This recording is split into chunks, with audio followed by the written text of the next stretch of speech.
নমস্কার বন্ধুরা, জয় শ্রী রাধে। অমৃতযোগ চ্যানেলে আপনাদের সবাইকে স্বাগত জানাই। আজ আমরা আলোচনা করতে চলেছি মেষ রাশির অক্টোবর 2025-এর রাশিফল নিয়ে। সব বিষয়ে ডিটেলসে আলোচনা করতে চলেছি। আপনাদের শরীর স্বাস্থ্য, প্রেম, দাম্পত্য জীবন, চাকরি, ব্যবসা কেমন যেতে চলেছে। এর আগে অনুরোধ করব ভিডিওটিকে শেষ পর্যন্ত দেখার, যাতে কোনো বিষয় বাদ না পড়ে যায়। তাহলে চলুন এবারে জেনে নিই অক্টোবর 2025-এ নবগ্রহের প্লেসমেন্ট কেমন থাকতে চলেছে, কোন গ্রহ কোথায় প্রবেশ করছেন এবং আপনাদের জীবনে এর কিরূপ প্রভাব পড়তে চলেছে।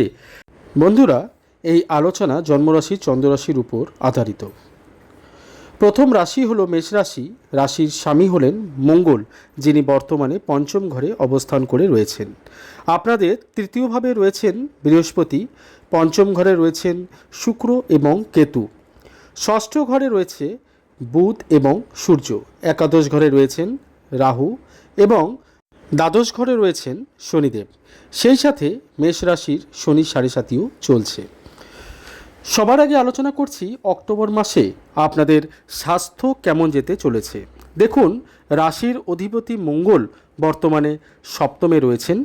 27 অক্টোবরের পর প্রবেশ করবেন বৃশ্চিক রাশির ঘর, অষ্টম ঘরে।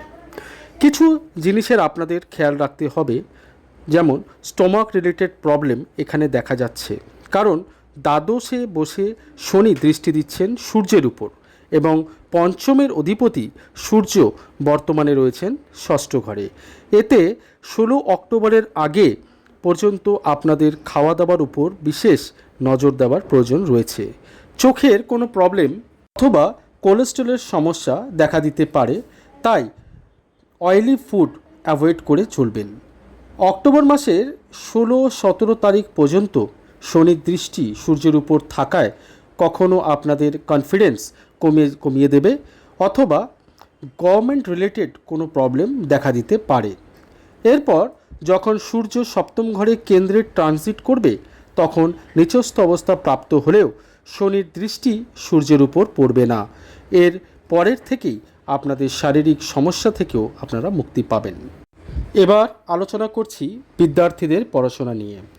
পঞ্চম ঘর থেকে সাধারণত বিদ্যা বিষয়ে দেখা হয়, যেখানে শুক্র এবং কেতু অবস্থিত রয়েছেন। একটু আগেই বলেছি যে ফিফথ হাউসের অধিপতি সূর্য সিক্সথ হাউসে রয়েছেন। দেখুন, শুক্র এবং কেতু এক স্থানে থাকার ফলে যদি কোনো কোচিং সেন্টারের থেকে আপনারা কোচিং নিয়ে থাকেন, তবে সেখান থেকে আনস্যাটিসফাইড ফিল হতে পারে, বা যেই শিক্ষক শিক্ষিকার কাছ থেকে আপনারা প্রাইভেট কোচিং নিচ্ছেন সেখান থেকেও এক অসন্তুষ্টির মনোভাব তৈরি হতে পারে। এরপর যখন সূর্যদেব সপ্তম ঘরে প্রবেশ করবেন, অর্থাৎ 16-17 অক্টোবরের পরের থেকে আপনারা মনের মতো চেঞ্জেস করতে পারবেন। এছাড়াও নতুন কোথাও অ্যাপ্লাই করে রেখেছেন, সেখান থেকেও পজিটিভ রেজাল্ট আশা করতে পারেন।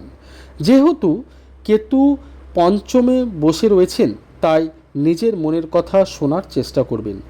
কারা কি বলছে সেসব দিকে নজর দিতে যাবেন না, কারণ কেতু অনেক সময় স্টাডির থেকে মনকে সরিয়ে অন্যদিকে মন নিয়ে যায়, যেমন ধরুন কোনো নতুন রিলেশন এসবে।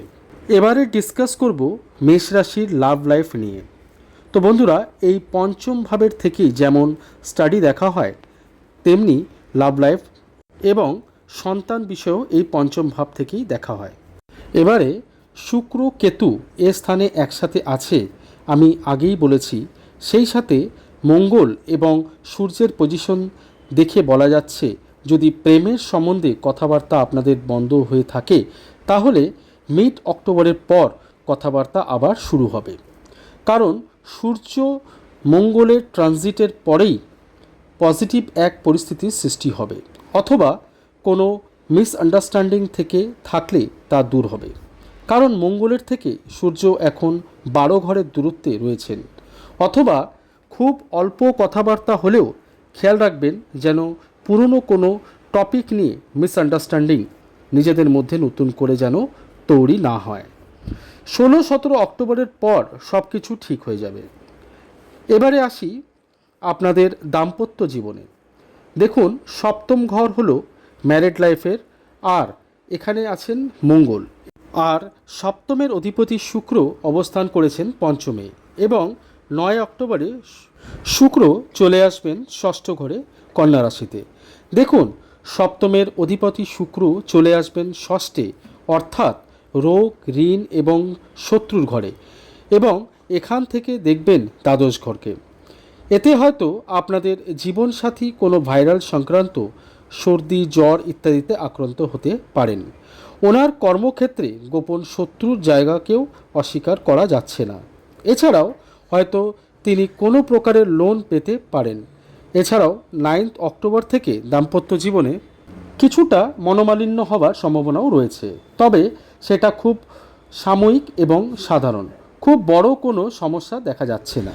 এবারে জানাবো আপনাদের ভাগ্য, কর্ম এবং ব্যবসা কেমন থাকবে অক্টোবর মাসে। তো বন্ধুরা, আপনাদের ভাগ্যপতি বৃহস্পতি বর্তমানে আছেন তৃতীয় ঘরে, এবং 18 অক্টোবর ইনি চলে আসবেন চতুর্থ ঘরে কর্কট রাশিতে। যদিও কিছু সময়ের জন্যই এই গোচর হবে, কিন্তু তিনি এখানে এসে তিনি উচ্চস্থ অবস্থা প্রাপ্ত হবেন এবং দৃষ্টি দেবেন মেষ রাশির যথাক্রমে অষ্টম, দশম এবং দ্বাদশ ঘরে। ভাগ্যপতি কেন্দ্রে উচ্চস্থ অবস্থায় আসলে সবার প্রথম ভাগ্যের উন্নতি হবে, এমনটা বলা যাচ্ছে। 18 অক্টোবরের পর হয়তো আপনি কোনো বড় ইনভেস্টমেন্টের প্ল্যান করতে পারেন, বা আপনার বাড়িতে কোনো শুভ কার্য হতে পারে, অথবা কোনো বড় কিছু প্ল্যানিং আপনারা করতে পারেন।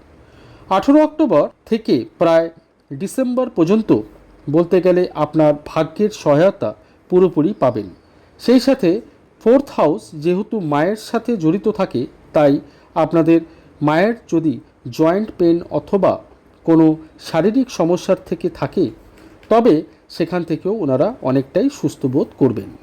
এছাড়াও 18 অক্টোবরের পর বৃহস্পতির দৃষ্টি যখন দশম ভাব বা আপনাদের কর্মের স্থানে পড়বে, এতে কর্মের দিক থেকেও বিশেষ লাভবান হতে চলেছেন। তার উপর শনিদেব আপনাদের বৃহস্পতির ঘরেই অবস্থান করছেন, এতে কোনো এমএনসি কোম্পানিতে চাকরির সম্ভাবনা প্রবল যোগ দেখা যাচ্ছে। যদি আপনারা বিদেশে আছেন, তাহলে 18 অক্টোবরের পর খুব ভালো পজিটিভ কোনো চেঞ্জেস হওয়ার সম্ভাবনা তৈরি হচ্ছে। 18 অক্টোবরের আগে হয়তো এমনটা আপনাদের ফিল হতে পারে যেন কাজে মন দিতে পারছেন না বা অলসতা অনুভব করছেন, তাহলে 18 অক্টোবরের পরের থেকে এ ধরনের মানসিক অবস্থার মধ্যে পরিবর্তন আসতে চলেছে।